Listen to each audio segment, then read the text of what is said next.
Hi everyone and welcome to a special Scottish themed cook school video.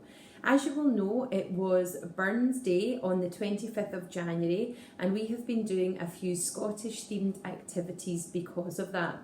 So I thought it would be quite nice for our Friday activity today to do a little simple cook school.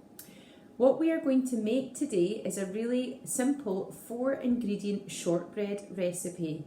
Now, what I have already done is I have already washed my hands, and if we're doing any cooking in the kitchen, we have to make sure that our hands are clean, and where possible, we do not touch our hair, we do not touch our nose or mouth or anything like that.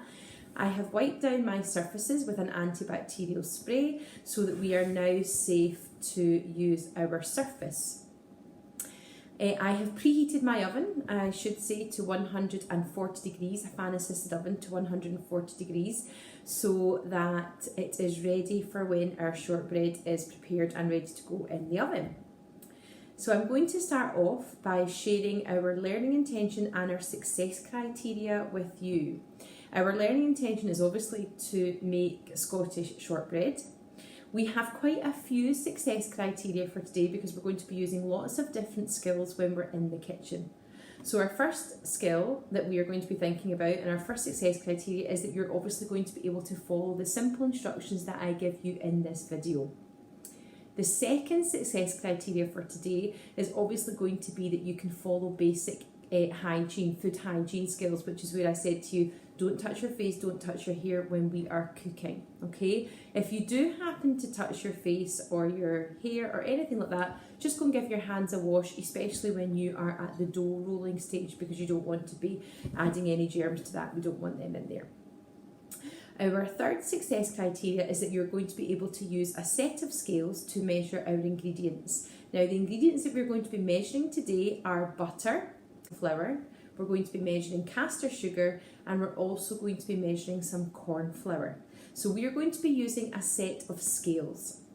The scales that I am going to be using are digital scales, and I can set my scales to grams, which is what we're going to be working in today, is grams. And it's important that my scales are steady, and when I am weighing an ingredient, I make sure that I hit the 0 button.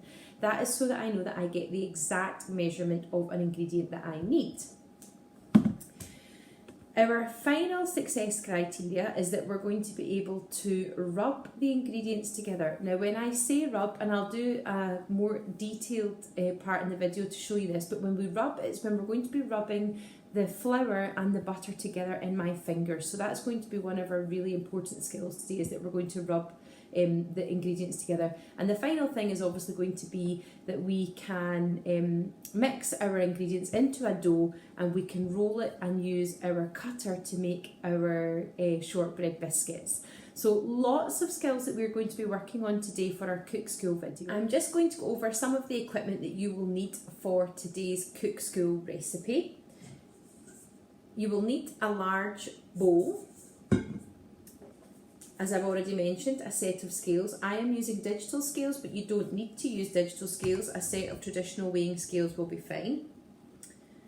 A rolling pin to be able to roll out our dough once we have prepared it.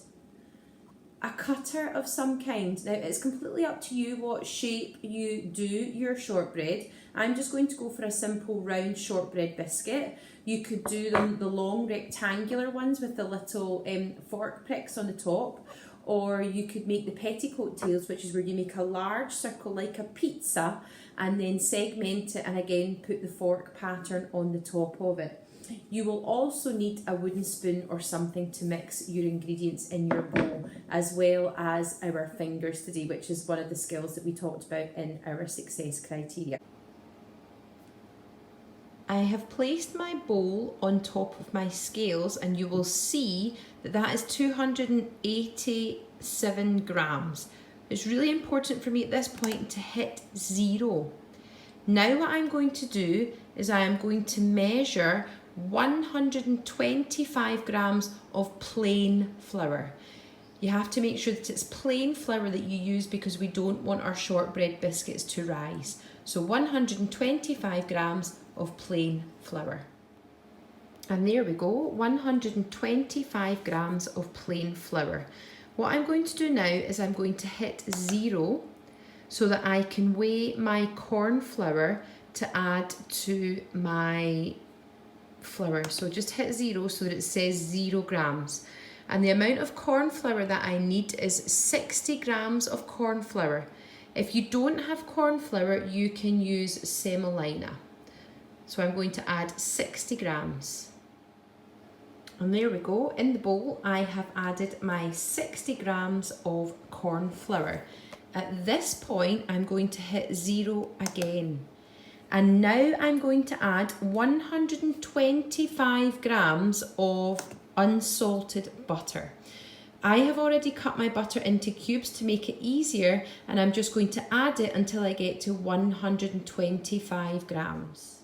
And there we go, that's our 3 ingredients: 125 grams of plain flour, 60 grams of corn flour, and 125 grams of butter.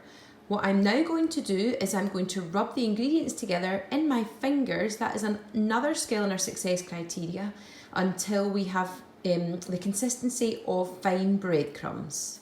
And I'm just going to show you here what it looks like to rub some of the ingredients in my fingers. So you'll see I'm just rubbing the flour, the corn flour and the butter in between my fingers, and when it's all done there'll be no big lumps of butter.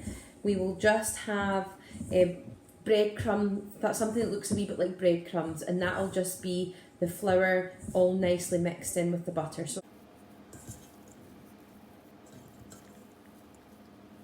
to my flour and butter mix, I have now added 60 grams of caster sugar, and all I'm going to do is continue mixing it until it has all come together. You can either use your fingers for this, or you can use a wooden spoon. I'm going to try a wooden spoon first of all because my butter mixture is quite soft. So I'm going to mix with a wooden spoon and hopefully come out with a lump of dough. And there I have it. That is my little lump of dough that I have to make my shortbread biscuits. What I'm going to do now is I'm going to lightly flour my surface, and I'm going to roll out my dough. And I've actually changed my mind. I was going to use this little cutter, but I think I'm going to try and make the traditional petticoat tail style shortbread, so I'll show you how to do that. So I'm going to keep it as one lump. I'm going to lightly dust my table with a little bit of plain flour, and then I'm going to roll and show you how to make a petticoat tail. What I have done is I have rolled my pastry or my shortbread biscuit dough into a round, which is maybe about 7 inches. And now what I'm going to do is I'm going to take a fork and I'm going to decorate all around the side of my shortbread biscuit. So I'm just going to decorate it, and what I will do is I will show you a close-up of my decoration once I am finished. So just using a fork and pressing my fork gently all the way around my shortbread biscuit dough. So all I have done is taken my fork and I have pushed it all the way around to get that pattern. What I'm going to do now is, using my pizza roller, I'm going to cut my shortbread into 8 pieces. So I'm going to go down the middle, then I'm going to go horizontally across it, and then to cut it into my 8 segments, again I'm just going to half through the petticoat tails. Then taking a fork, I'm just going to put a little pattern on each segment using my fork. Now you can decide on your pattern how you want it to look. So I'm just going to do that until I have covered the whole shortbread. Now what I'm going to do is I'm going to place my shortbread into the fridge so that it is cool and firm before I bake my shortbread. So once it is cool and it is firm, I'm going to bake it in the oven for about 30 to 35 minutes at 140 degrees in a fan oven, or until it looks golden. Then you can dust it and sprinkle it with sugar. So that is me finished. My dough is currently in the fridge firming up. I have actually turned my oven off, and what I will do is I will let my shortbread dough firm up overnight in the fridge, and then I will preheat my oven tomorrow morning to 160 degrees or 140 degrees in a fan assisted oven. When my oven is warm, I will put the shortbread in for 35 minutes or until it is a nice golden brown colour. When my shortbread is baked, I will take it out and I will sprinkle with a wee bit of extra caster sugar on the top, and then I will wait for it to cool down. I hope that you do enjoy making this Scottish shortbread recipe. If you do make it, please feel free to post a picture to myself or Miss Beattie. You're not obliged to make this. Don't feel that you have to make it. This is just an optional extra activity that you might want to do because this week was Burns Week and we were doing a wee bit more work on some Scottish things in school. I hope you enjoy it, boys and girls, and it was lovely doing another video for you all. Bye! When your shortbread comes out of the oven, allow it to cool for 5 minutes. Then sprinkle with sugar, cut your wedges using a knife and allow to cool on a cooling rack. Enjoy your shortbread with a nice cup of tea.